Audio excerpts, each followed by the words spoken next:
जय श्री राधे कृष्णा साथियों। मैं भी कृष्णा ज्ञान सहारा चैनल में आपका स्वागत करती हूँ। कैसे हैं आप? आपके अच्छे स्वास्थ्य और सुखद जीवन की मंगल कामना करती हूँ। आपके और अपने इष्ट देवों को कोटि कोटि नमन करते हुए, बड़ों को प्रणाम करते हुए वीडियो प्रारंभ करते हैं। साथियों, आज बात करेंगे माता रानी के आगमन की तैयारियां, यानी माता रानी के आगमन से पूर्व अपने घर से क्या ऐसी चीजें जो आपको एकदम बाहर कर देनी चाहिए और क्या ऐसी चीजें जो आपको अपने घर के अंदर अवश्य ही लेकर आ जानी चाहिए। आज की वीडियो में यही महत्वपूर्ण जानकारी लेकर मैं आपके बीच में। चलिए झटपट वीडियो प्रारंभ कर लेते हैं।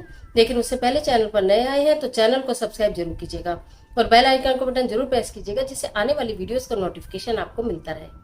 मैं आज का बात कर रही हूँ शारदीय नवरात्रे की, यानी कि माता रानी के अद्भुत नवरात्रों की। उससे पूर्व हम अपने घर में कैसे तैयारी करें, यानी कि जब हमारे घर कोई खास मेहमान आने वाला होता है तो हम विशेष रूप से अपने घर की साज सज्जा करते हैं, विशेष रूप से अपने घर की सफाई करते हैं। और ये तो बात मेरी महामाई की है, ये तो बात माता रानी की है, ये तो बात जो है दुर्गा भवानी की है। तो माता रानी के आने से पूर्व आप अपने घर में क्या करना है। 25 तारीख की पितृ विसर्जनी अमावस्या है, 26 तारीख से नवरात्रि प्रारंभ हो रहे हैं। तो पितृ विसर्जनी अमावस्या पर आप पूरे अपने जो पितृ पक्ष था उसमें आपने कुछ किया हो या नहीं किया हो, लेकिन अमावस्या के दिन सब करते हैं। जिनके यहाँ कोई श्राद्ध नहीं होता वो भी अमावस्या के दिन जो अनजाने में, यानी कि जिनका हम कुछ जानते भी नहीं है, उन सब के तर्पण के लिए श्राद्ध किया जाता है, या कि कुछ दान किया जाता है, या हवन जो भी आपके यहाँ किया जाता होगा, जो भी आपने किया होगा वो जरूर किया होगा, वो आपने प्रातःकाल कर लिया होगा 12 बजे तक। उसके पश्चात आपको अपने घर की शुद्धि किस प्रकार से करनी है, अमावस्या के दिन शाम के समय आपको क्या करना है, बाहर वो सब वीडियो आपके पास है, आप देख लेंगे उसमें। लेकिन अभी बात कर रही हूँ कि माता रानी के आगमन के लिए, माता रानी को अपने घर में प्रवेश कराने के लिए, माता रानी को अपने घर में बुलाने के लिए आपको अपने घर को किस तरह से तैयार करना है, क्या चीजें आपको अपने घर से बाहर कर देनी है। अमावस्या का दिन ऐसा होता है और शनिवार का ऐसा दिन होता है कि जब हम ये कहते हैं कि अपने घर से नेगेटिविटी फैलाने वाली वस्तुओं को, वास्तु दोष उत्पन्न करने वाली वस्तुओं को तुरंत घर से बाहर कर दो। तो इस अमावस्या पर भी, यानी पितृ विसर्जनी अमावस्या पर भी, जो कि अगले दिन से नवरात्रि प्रारंभ है, तो अपने घर में टूटे फटे चीजें, खराब मशीनरी, टूटी हुई चप्पलें, पुराने फटे हुए कपड़े, या कुछ अखबार की बहुत सारी रद्दी, या कोई लोहा, या कोई ऐसी चीजें जो आपने बहुत सहेज के रख रखे लेकिन आपके किसी काम आने वाली वो है नहीं, उनको बिल्कुल बाहर कर दीजिए। अगर आपकी झाड़ू टूट गई है, पुरानी हो गई है, तो आप उस झाड़ू को भी बाहर कर सकते हैं। अमावस्या का दिन है तो अमावस्या के दिन अपने घर से ये सारी चीजें जो आपके बिल्कुल यूज में नहीं आ रही हैं वो आप बाहर कर दीजिए। क्योंकि अगर आप ये नहीं करते हैं तो आप कितनी भी उपाय कर लें, कितने भी पूजा कर लें, लेकिन वो उपाय काम नहीं करते हैं।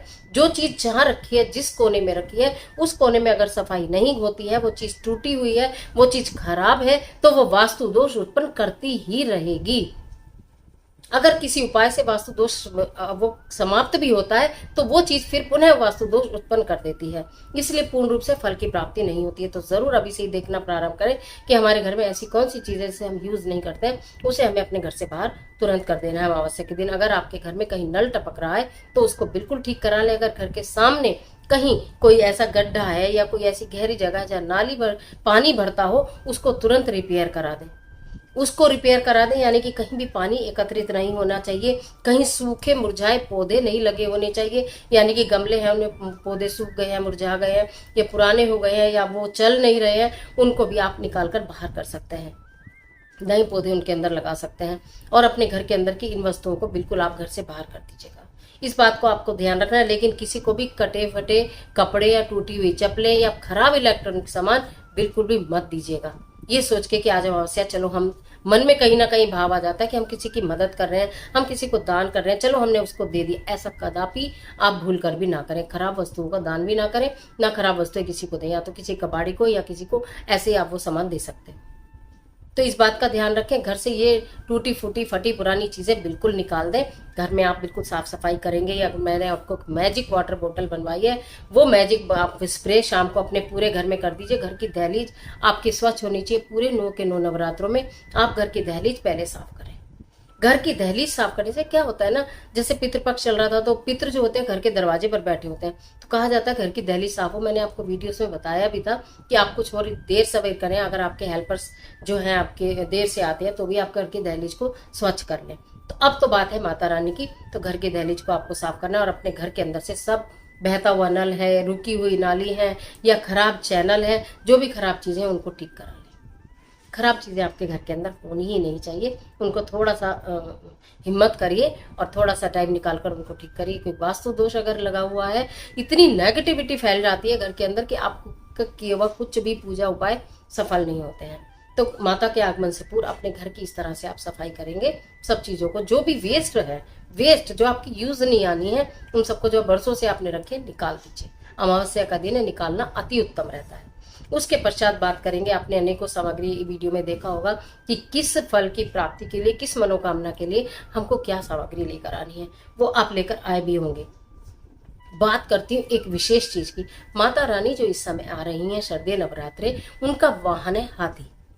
अगर हम माता रानी को एक हाथी भेंट करें, क्यों ना हम माता रानी को एक हाथी भेंट करें, यानी कि जब हम नवरात्रि प्रारंभ करें तो एक छोटा सा सुंदर सा हाथी वहां पर रखा हो। क्योंकि माता रानी की जितनी भी आपके पास मूर्ति होंगी, प्रतिमा होंगी, तस्वीर होंगी, वो शेर पर सवार होंगी।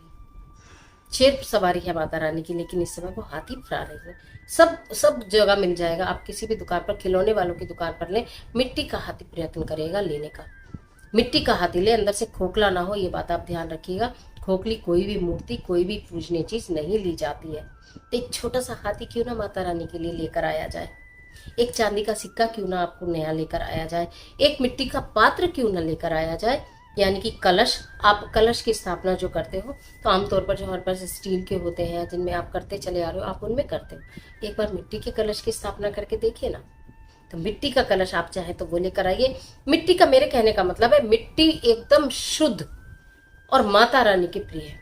तो मिट्टी की कोई ना कोई चीज आपको लेकर आनी है। आप वो बेला तो लेकर आएंगे ना, जिसमें आप जो बीजेंगे, जिसमें खेती बीजेंगे, वो तो जो आप बेला लेकर आएंगे, हरे भरे ज्वारे कैसे बढ़िया तरीके से बीजे, इसकी वीडियो है ऑलरेडी, आप देखेंगे तो आपको मिल जाएगी। नहीं तो मैं लिंक भी दे दूंगी आपको कमेंट बॉक्स में, तो वो आप विधि आप देख लीजिएगा। दोबारा नहीं बना रही हूँ, तो आप विधि देख लीजिएगा कैसे। और मिट्टी कहाँ से लाए, मिट्टी आपको हरे भरे ज्वारे उगाने हैं, तो मिट्टी या तो आप मंदिर के प्रांगण में से कहीं से लेकर आए।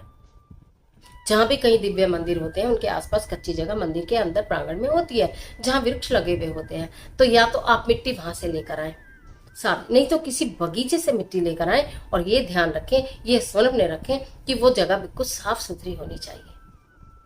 1-2 दिन पहले भी ला सकते हैं, लेकिन जिस दिन मैंने बताया उस दिन लेकर आए तो अति उत्तम रहेगा। तो मिट्टी लेकर आए, या तो मंदिर से या किसी बगीचे से मिट्टी लेकर आए। साफ सुथरी मिट्टी होनी चाहिए। थोड़ी सी उसको फिर भी आप धूप जरूर दिखा दीजिएगा।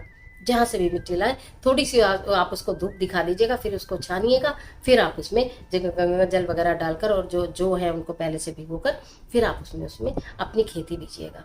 तो आप देखेंगे कि कितने हरे भरे ज्वारे आपके उगकर तैयार हो जाएंगे। तो मैंने आपको बताया कि घर से आपको क्या निकाल देना है, और मैंने आपको बताया कि घर में आपको क्या जरूर लेकर आ जाना है। आप अपने मुख्य द्वार को स्वच्छ रखेंगे, दोनों ओर आप स्वास्तिक बनाएंगे। जो भी क्रिया करनी है, मुख्य द्वार पर आपने बंधनवार लटकानी है, जरूर बंधनवार बनाइए।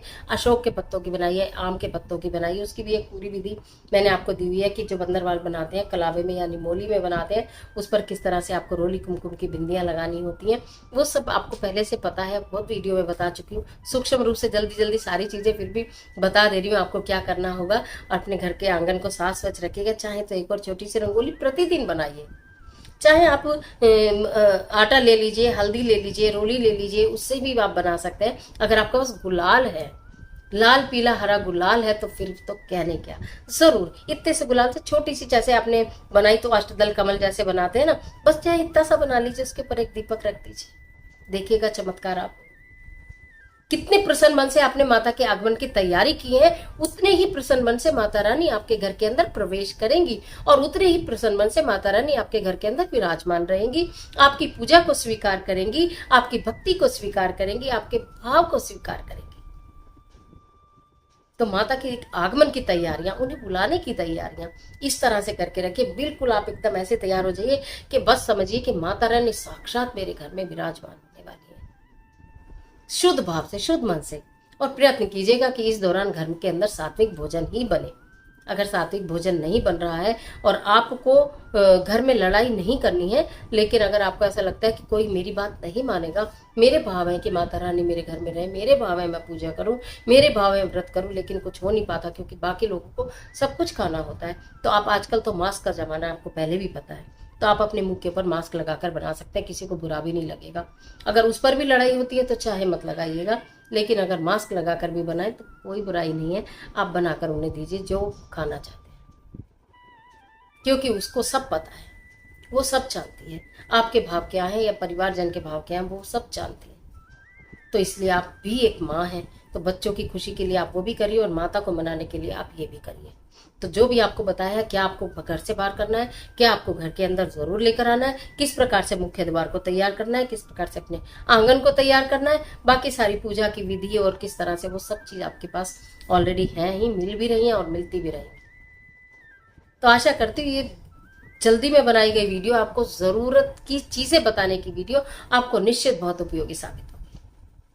तो आज के लिए इतना ही, इजाजत दीजिए, मिलते हैं एक और जबरदस्त वीडियो के साथ। तब तक हंसते रहिए, मुस्कुराते रहिए, अपना और अपने अपनों का ख्याल कीजिए। वीडियो अच्छी लगे तो लाइक कीजिए, अपने फ्रेंड के साथ शेयर करना बिल्कुल मत भूलिए। कमेंट बॉक्स में जय माता दी जरूर लिखिए। ईश्वर आपकी मदद